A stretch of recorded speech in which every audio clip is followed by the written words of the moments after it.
तर मंडळी, व्हिडिओ बघून तुम्हाला कळलंच असेल, तर आज आपण गाजराची एक स्पेशल अशी डिश बनवणार आहोत. ती म्हणजे व्हायरल रेसिपी गाजराची रसमलाई.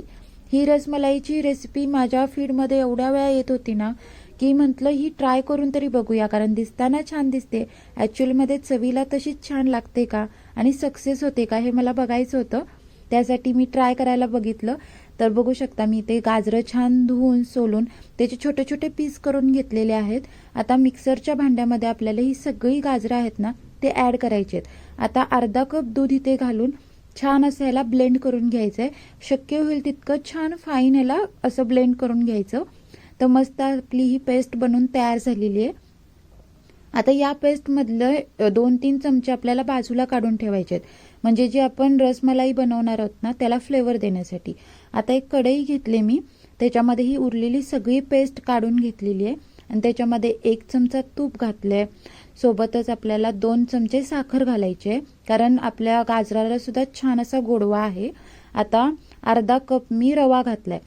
रवा आहे तो एकदम बारीक वापरायचा नाही, बऱ्यापैकी असा मोठा रवा वापरायचा, म्हणजे रिझल्ट खूप छान येतो.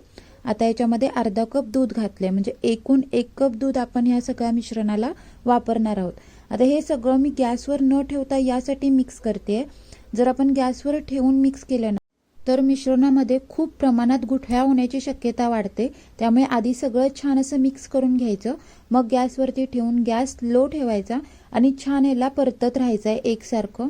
हे अगदी डो फॉर्ममध्ये येतं तिथपर्यंत आपल्याला याला परतून घ्यायचं आहे. बघू शकता मस्त असं ते आता गोळा व्हायला सुरुवात झाले आणि सगळ्या मिश्रणाने कढई सोडायला सुरुवात केली, म्हणजे आपलं परफेक्ट असं मिश्रण तयार झालंय.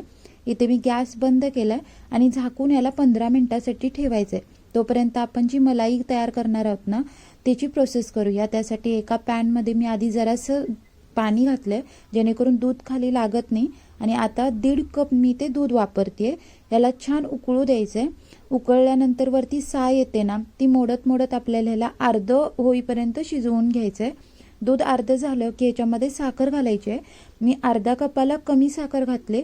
तुमच्या गोडीच्या प्रमाणाने तुम्ही साखर आहे ती कमी जास्त केलात ना तरी चालेल, आणि गाजराच्या गोडव्यावर सुद्धा साखरेचं प्रमाण ठरतं.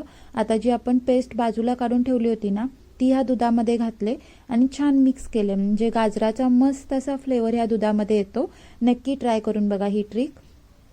आता याच्यामध्ये मी शेवटला वेलचीची पावडर घातली आणि सगळं छान मिक्स करून घेतलंय. दूध आहे ते आपलं मस्त असं तयार झालंय आणि इकडे 15 मिनिटं झाली होती आणि आपला जो डो आहे तो सुद्धा मस्त मुरलाय. याच्यामध्ये आपण रवा घातलाय त्यामुळे त्याला मुरायला वेळ दिला पाहिजे, म्हणून हे झाकून ठेवणं खूप गरजेचं आहे. आता वरून जरासं मी तूप लावलंय, म्हणजे आपल्या हाताला ते चिकटणार नाही. छान असा गोळा मळून घेतलाय आणि आता आपल्याला याचे छोटे छोटे गोळे तयार करून घ्यायचे आहेत, म्हणजे रसमलाई तयार करून घ्यायची आहे. तुम्हाला हवं तर तुम्ही गोल करू शकता किंवा कोणत्याही साईजमध्ये करू शकता.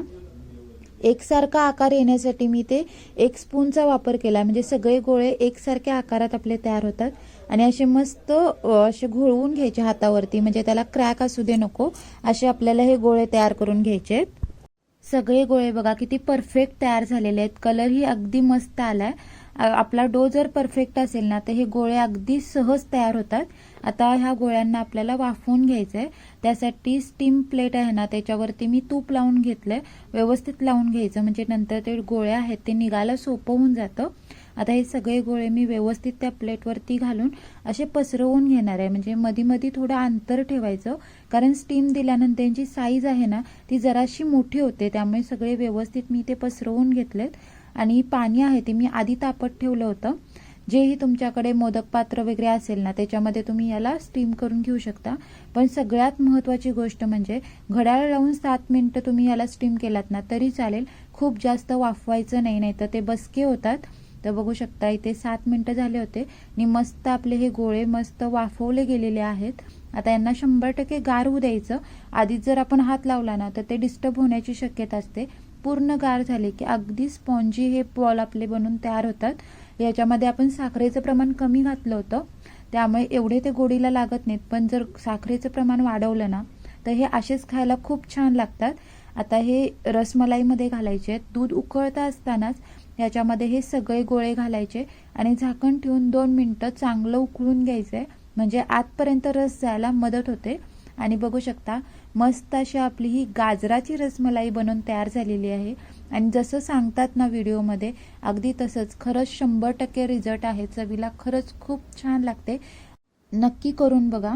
शेवटला आपल्या आवडीनुसार आपण याच्यावरती ड्रायफ्रुट्स टाकू शकतो आणि परफेक्ट कलरमध्ये आणि सॉफ्ट, तोंडामध्ये घातल्या घातल्या विरघळेल अशी ही रसमलाई बनवून तयार झालेली आहे। फ्रीजमध्ये ठेवून तुम्ही हिला एन्जॉय करू शकता। खा प्या मजा करा। पुन्हा भेटू, बाय बाय।